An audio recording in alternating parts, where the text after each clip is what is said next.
السلام علیکم ورحمۃ اللہ وبرکاتہ۔ مفتیان کرام سے سوال یہ عرض ہے کہ جو فجر کی نماز ہے یہ موقدہ ہے یا غیر موقدہ ہے، اور اس کے بعد یہ منت ماننا جائز ہے یا ناجائز ہے، اس کے بعد میں جزاک اللہ خیرہ۔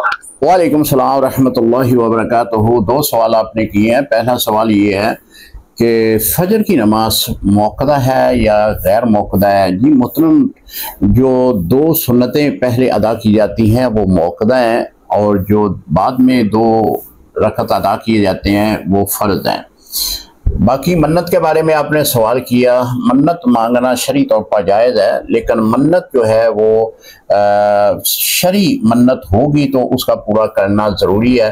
اگر شرعی منت نہیں ہے، جس طرح کہ کوئی ایسی منت مانگ لیتا ہے کہ میں فلاں جگہ پہ جو ہے چادر چڑھاؤں گا یا فلانے مزار پہ حاضری دوں گا، تو یہ ایک منت ایسی ہے کہ جس کا پورا اگر وہ نہیں کرتا تو گناہگار نہیں ہوگا۔